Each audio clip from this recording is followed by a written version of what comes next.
Derecho internacional público. Para Seara Vázquez, es aquella rama del derecho que regula el comportamiento de los estados y demás sujetos atípicos mediante un conjunto de normas positivizadas por los poderes normativos peculiares de la comunidad internacional. La finalidad es llevar a cabo acuerdos que vayan en relaciones a los estados, haciendo valer el principio de pacta sunt servanda, que es respetar lo pactado entre los estados con la finalidad de conservar la paz y disminuir las guerras. De lo contrario, habría que atenerse a las consecuencias de una posible guerra o la indemnización, evitando también la concentración de un poder en una nación y proteger los derechos humanos de los que forman el Estado.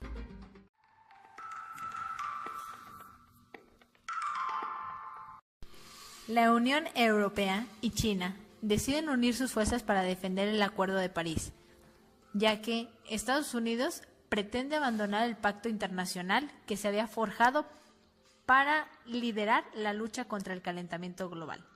Es uno de los ejemplos que podemos ver en el derecho internacional público, pues en este caso, Estados Unidos, bajo su mandatario Trump, decidió: The United States will withdraw, Estados Unidos se retirará del Acuerdo del Clima de París but begin negotiations to re-enter. y comenzará negociaciones para reingresar al Acuerdo de París o a uno enteramente nuevo, con términos que sean justos para Estados Unidos. Sabemos de antemano que todos los pactos no validados tienen consecuencias. Esas consecuencias se ven reflejadas en la violación de ordenamientos jurídicos internacionales que conllevan sanciones, las cuales puede ser la retorsión, por ejemplo, que para Verdós consiste en que un acto lícito pero poco amistoso se contesta con otro acto poco amistoso pero lícito. Es la forma más moderada de autotutela. Por ejemplo, Panamá aplicó esta sanción a Ecuador por supuesta discriminación en el 2009, pues Panamá aprobó aplicarlas a ciudadanos y empresas ecuatorianas, ya que Ecuador tenía a Panamá en la lista de paraísos fiscales, lo que para ellos se calificaba como una discriminación, implicando que ninguna persona de Ecuador podría participar en proceso de contratación o concesión en Panamá. La finalidad era restringir a Ecuador de las acciones que Panamá generaba, lo que se beneficiaban con ellas. Otra son las represalias pacíficas, que estas son las injerencias jurídicas del Estado lesionado a fin de que se cumpla la responsabilidad internacional. Caso es el ejemplo que se da de Rodolfo Montiel y Teodoro Cabrera, campesinos ecologistas.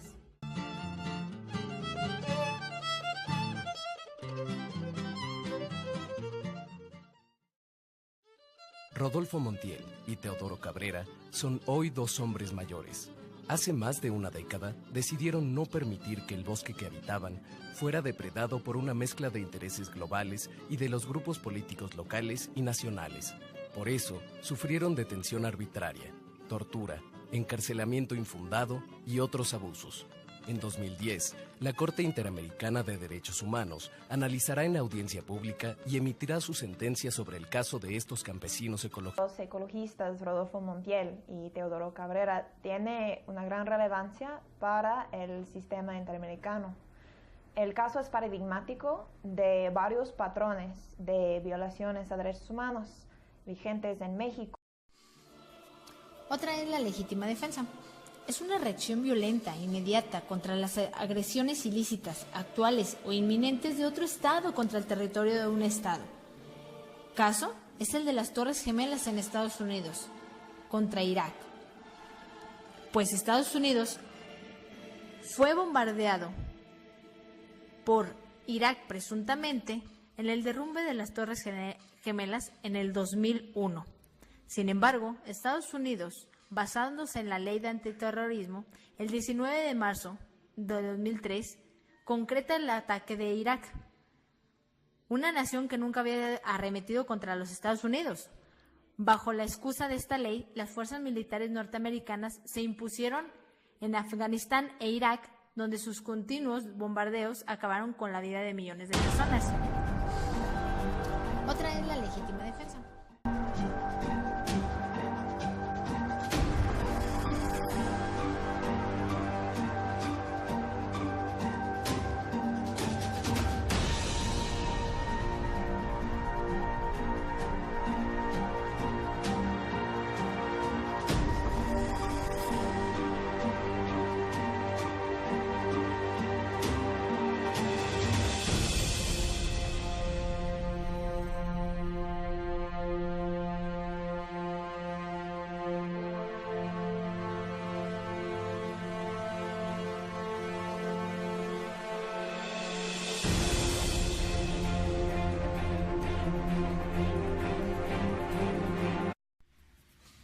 El último de las sanciones para los tratadistas es la autoprotección, donde las obligaciones de un Estado es dar protección a los extranjeros.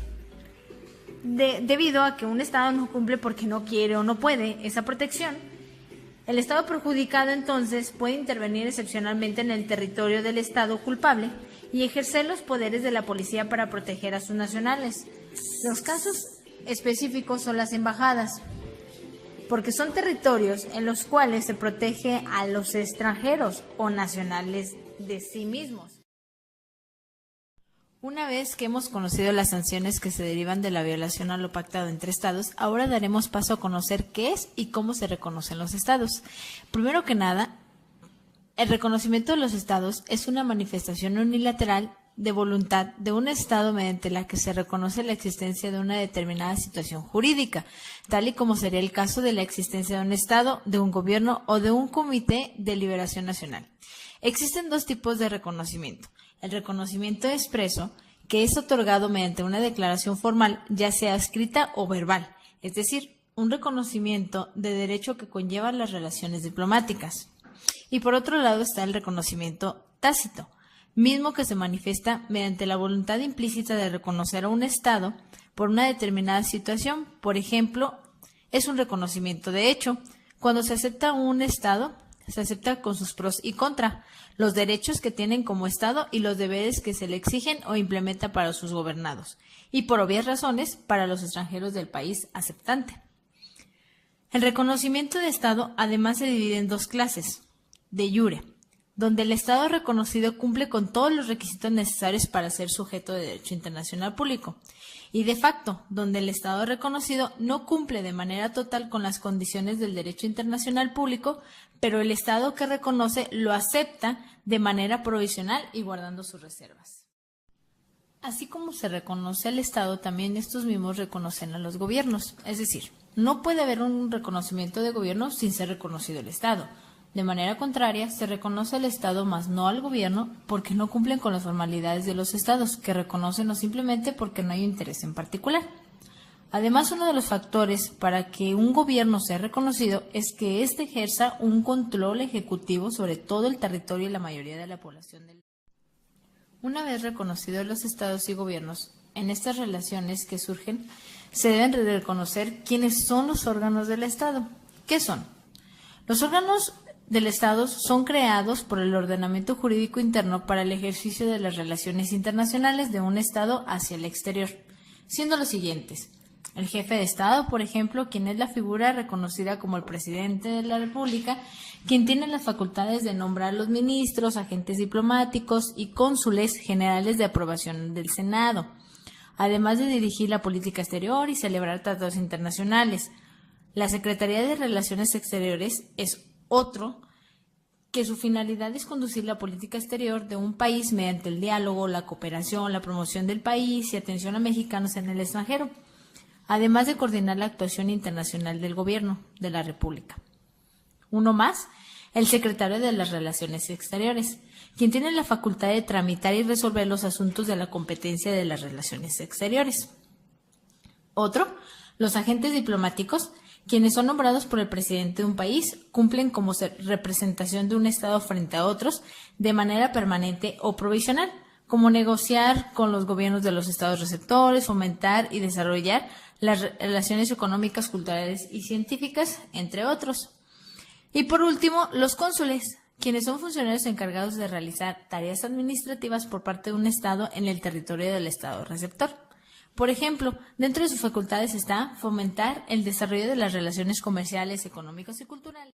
Debemos tener en cuenta que dentro del reconocimiento de los estados y gobiernos aceptados con cada uno de los derechos y deberes que tienen estos mismos, surgen controversias o diferencias entre ellos, que pueden ser por la falta de cumplimiento en lo pactado, o no estando pactado lastimen con dolo a un estado. Estas faltas pueden ser solucionadas de dos maneras: mediante las soluciones jurídicas, donde las controversias son resueltas mediante la aplicación del derecho vigente, donde se arreglan por la vía judicial, o por soluciones políticas, donde no se plantean ante un tribunal, sino que buscan un arreglo de la controversia, donde no se afectan ambos estados.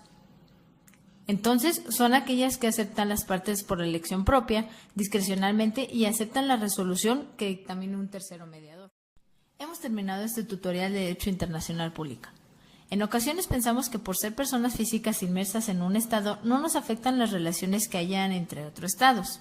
Es evidente que esto es erróneo, pues en el mundo está en constante cambio, y estos cambios se manifiestan por necesidades que provocan las relaciones internacionales y que se tienen que regular para evitar guerras y sobre todo velar por el desarrollo económico, cultural, científico de los estados.